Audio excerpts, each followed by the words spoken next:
is CGTV, China Global Television Network.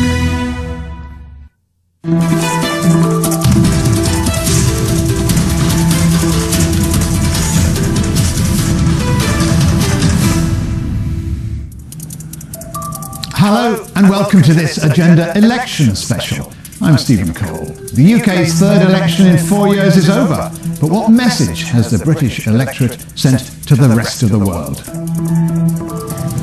Boris Johnson's Conservatives are back in power with an unexpectedly large majority. With this mandate and this majority, we will at last be able to do what? Be paying attention. So is Brexit really now a done deal? And exactly what does that mean for the European Union? And what now for the special relationship? Donald Trump's ready to talk trade as he faces his own 2020 election battle.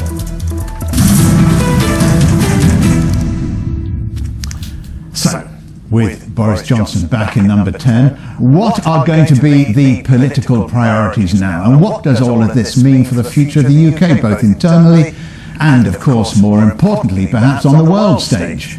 With me here in the studio are George Pascoe-Watson, former political editor of the Sun newspaper and now chairman of Portland Communications.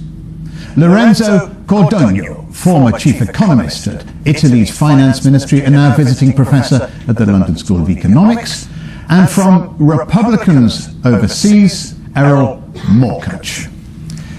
Let's start with you, George. It was billed as Britain's most important election for 70 years. Did it live up to the billing? Absolutely, no question. And wherever you are in the world, you look at Britain now this weekend and you see a totally different country which is about to change enormously. Brexit will happen. Britain will leave the European Union. You have a Prime Minister with phenomenal strength now to shape the country in the way that he wants. I have to also say that Britain's opposition party, the Labour Party, is going to be tearing itself apart. The worst election they've ever had, and critically, the United Kingdom possibly on the brink of breaking up as Scotland faces a very different future, perhaps with an independence referendum just round the corner, and Scotland could break away from the UK. Indeed, huge gains by the SNP, and we'll talk about that a bit later in the agenda special. Lorenzo, what message has the electorate, the British electorate, sent into Europe and, for example, Italy?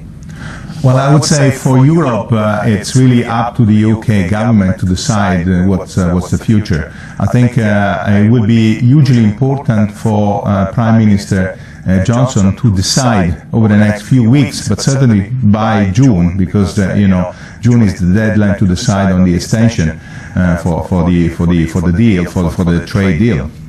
And I think it's hugely important to decide the strategy. Whether Boris Johnson will go for a kind of skinny deal, if you wish, just services or whatever, or a more comprehensive. And depending on what is the strategy in the UK, the European leaders will react. I think there is a will to kind of find an agreement. With the new team in Brussels? Which is in the interest of everybody, I would say. Okay, Erol, what message to the US and the rest of the world has Boris Johnson and the British electorate sent? Well, it's sent a wonderful message. I mean, we have been sitting and hoping and praying for something like this to happen, and now that we can move forward with the big USA-UK trade deal, especially when you consider security services, the fact that our agencies share 80% of data, we were very, very skeptical of how we could continue that robust relationship with gentlemen like Mr. Corbyn, who is, a supporter of anti-American groups from Venezuela to Iran and all that. And now that we have this mandate that Boris Johnson has gotten, just like Donald Trump received a mandate from the American people, there's never been a better chance for our two countries to strengthen that bilateral tie and move forward, especially in the world of pharmaceuticals, automobiles, and petroleum, which are our three biggest factors. Keep in mind, we're the number 1 and 2 direct foreign investment in each other's countries, and that's jobs, pensions, and the exact thing that both Labor and Conservatives want, and both Democrats and Republicans want. So it's never been a clear, more bright, opportune time for that. Good to hear, Erol. But of course, this was the Brexit election. But before I get all your thoughts on that, let's hear from the historian, Sir Anthony Selden, who's written a biography of Theresa May, and which has just been published. Britain in the last 3 years has been more divided than at any point since the period before the First World War. This is a serious moment in British history. So the hope has to be the country, now that there's a clear path forward on Brexit, will pull together. The risk on the other side is that Scotland will become independent, that Ireland will unify, and that the great promise of Brexit, that the left-behind areas would be looked after, that in fact unemployment will rise and productivity will fall. But at best, there's an opportunity now for the country really to come together and play a role on the national, international stage greater than anything happened when Britain was part of the EU. We'll have to wait and see. We will indeed have to wait and see, possibly until January the 31st, but I suspect, George Pascoe, it'll be earlier than that, because he's going to have to start the ball rolling over Christmas, isn't he? Oh, there's no question that Parliament will start sitting at the beginning of next week, a couple of days' time, and we will be right the way through the week, running up to Christmas and even into Christmas week. This Prime Minister has now got a mandate, he has an agenda, he is determined to focus on, firstly, Brexit, and then shaping his own government, and shaping the Conservative Party, actually, which is a big job. Don't forget, for viewers abroad, what Boris Johnson has done here has swept to power on the back of voters who have never voted for the Conservative Party, for a right-wing party in their lives, and neither have their ancestors before them. Just poking on that point, before I come to Lorenzo, 3.9 million new voters registered in October. Most people thought they were young people, most people thought they would all vote Labour. Are you saying possibly they didn't? What I'm definitely saying is that Labour's traditional supporters voted Conservative this time. Some of the new registrars definitely voted Conservative. Some of them didn't vote at all. The critical thing is, can Boris Johnson keep hold now of this massive coalition of British people for the next election, which will be perhaps not in 5 years' time? He's going to change the law so he can go to the country anytime he wants. And can he then also at the same time rebalance Britain's standing in the world? Is he going to come close to America in a way that we've been talking about with Erol? Or is he going to side more with China? And there is a divide and a debate to be had. All right, well, we'll come to see what Erol thinks of that. But Lorenzo, what will economists make of this? Is this a good vote for the British economy? And how will the relationship, do you think, change economically with Europe?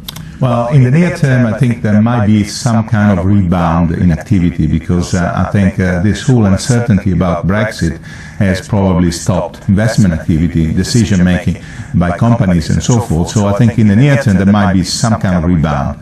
Over the long term, Brexit is definitely a negative for the UK economy, but again, it depends on how policies shape up. I mean, there is a chance for the government to kind of turn into a positive scenario, but again, it depends very much on policies. By default, the UK economy will become less open, than in the past. But again, there is a chance to reopen the economy in the future. The opposite view is actually this gives the Prime Minister a mandate to be much more open with the rest of the world, and also to rewrite our own laws and regulatory regime so that we take advantage of no longer having to go at the speed of the Europeans. That's what Boris Johnson's all about, and time will tell, but that's his win. Yeah, that's definitely, but unfortunately we live in a world in which size matters. So a UK will be a much smaller country with much less leverage internationally, and that might become more challenging for the UK Prime Minister to master a good deal. But again, there is a chance. Never underestimate Boris Johnson. That's the lesson here. That's a good lesson, and people did before this election. Perhaps let's remind ourselves, I want to come to you, Erol, let's remind ourselves of one of the earliest international tweets that Mr. Johnson received from Donald Trump, which he posted very early this morning, and he said, Congratulations to Boris Johnson on his great win. Britain and the United States will now be free to strike a massive new trade deal after Brexit. This deal has the potential to be far bigger and more lucrative than any deal that could be made with the EU. Celebrate, Boris. Well, that all seems to be more than 140 characters to me. But so he's pretty clear, Erol, the US-UK deal to be done. What do you think that might look like?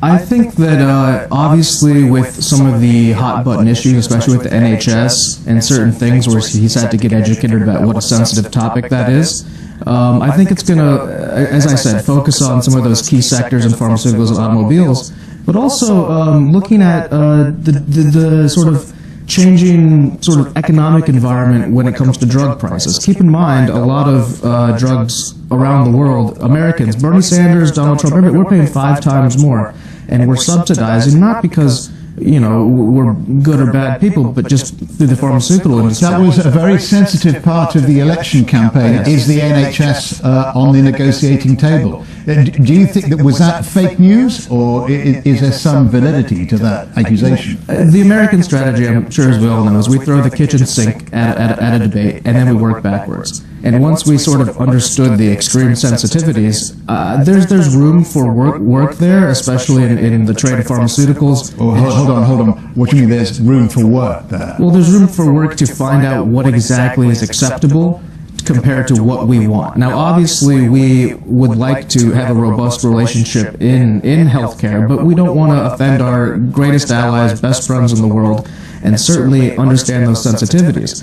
With that said, there is also a room for a very robust universal trade agreement that could incorporate smaller things that wouldn't be offensive or, create too much consternation, as long as we work with Boris and we're sort of considerate of these things. They obviously have a good relationship, George. Well, the reality on trade and things like the pharmaceutical is that the world of pharmaceuticals is way more advanced now than it was 20 years ago when the NHS and pharmaceutical last time that the trade deal was discussed. And it's only right and appropriate that the NHS gets the very best treatments, the very best drugs possible, and that does require a new negotiation with the US and other suppliers for that matter. Okay, George and Erol talking, and the man in the middle, Lorenzo, where does all this leave European trade with the UK? Again, because it's clearer with the US, isn't it? Yeah, well, it's clear. I think it's challenging with any kind of counterparty around the world, because everything is up for negotiation now. So it depends. On the negotiation with the EU will be critical, and I think now it's a done deal that the UK will be out of the EU by the end of January. But then there will be another uncertainty that will open how the UK see itself in the future in the relationship with the EU. That is still to be defined. I think Boris Johnson was deliberately kind of ambiguous in the electoral campaign. I think now has to kind of clarify the position and to kind of clarify the strategy. Again, a comprehensive deal with the EU would not be hugely difficult, but needs to be indicated already now over the next few weeks in order to make sure that everything goes in that direction. And Brussels, are they more ready to negotiate on trade than they were previously? I think there are some red lines. In other words, I think there is no way that the UK can actually negotiate, again, a skinny deal on services only without any kind of counterpart on labour mobility. Okay, let's face it. And let's face it that there are many other aspects, many other sectors. So if the UK goes for a comprehensive deal, I think there will be a very, very open attitude in Brussels. Otherwise, you end up with some more difficult negotiations, which might actually produce also some additional uncertainty. But again, it will be the first step will be very much up to Boris Johnson. I think that Boris Johnson's strength now, with his phenomenal strength here in the UK, is that he will turn up in Brussels differently, and I think he will be much more robust, That's not to say he's going for a hard Brexit, but he will be much more robust and empowered to do so than I think Brussels expects. Well, a lot more confidence. And we'll come back to you in a moment, gentlemen. Thank you very much. But still to come here on this agenda election special, a question of nationalism. Will Scotland still be part of the UK by the time of the next election? And what does Boris Johnson's victory mean for UK relations and trade with China?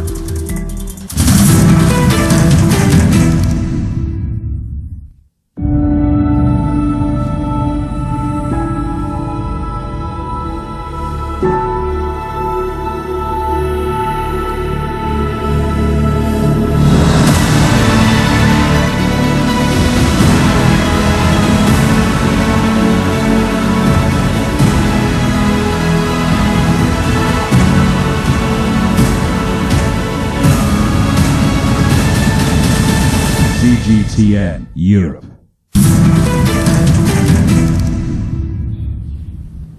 And welcome back to this agenda election special. We've considered what Europe and America might make of this election result, but how will it be received in China? Boris Johnson's campaign message was always get Brexit done, and he now has the mandate to do just that and start talks on the all-important trade deals he'd be looking to make with the rest of the world.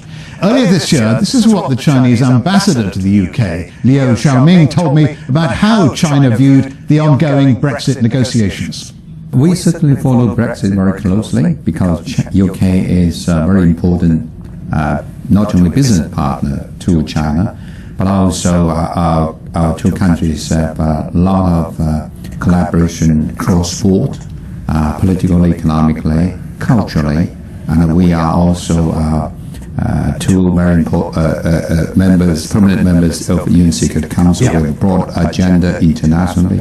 So we would like to see things be resolved smoothly, satisfactorily to both sides, to EU. Both UK and the EU are two important partners to China. So we wish you the best of luck. But we believe this is very much up to UK and EU.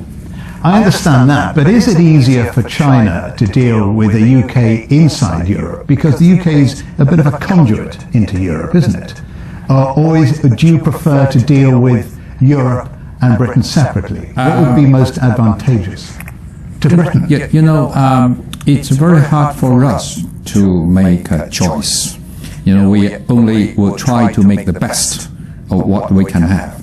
So I think there's both advantages for UK in EU and also both advantages for UK out of EU. So we have to make the best of what we can have. But UK is now building what they call it global Britain, and I think that will provide more opportunities for collaboration between China and UK. Liu Xiaoming, the Chinese ambassador to the UK. So it would certainly seem that China has got just what the ambassador said they wanted, a degree of certainty. So what does this election result mean for UK-China relations? Well, joining me now from Beijing is Dr. Peter Ho from the London School of Economics Department of International Relations. Peter, of course, the money question is the UK free now to negotiate a free trade agreement with China? Well, I think that question, the answer to that question is actually much more complicated than it seems, because in simple terms it seems like when the UK is now leaving the EU, it would be free to negotiate a deal, but I think in fact you will see that China will not engage in an FTA, free trade agreement with the UK before any clear trade agreement has been signed between the UK and the European Union. And as we know, this process has just only started. So that means that it will take quite some time before the contours of UK-EU agreement is visible, which means that it will take some time before the contours for a UK-China FTA free trade agreement will be visible as well. Is that because, Peter, Beijing doesn't want to risk alienating its relationship with the EU? Well, it's not just that simple. The thing is, again, that the economic relations are quite complicated. And of course, economically, the UK is much smaller than the EU.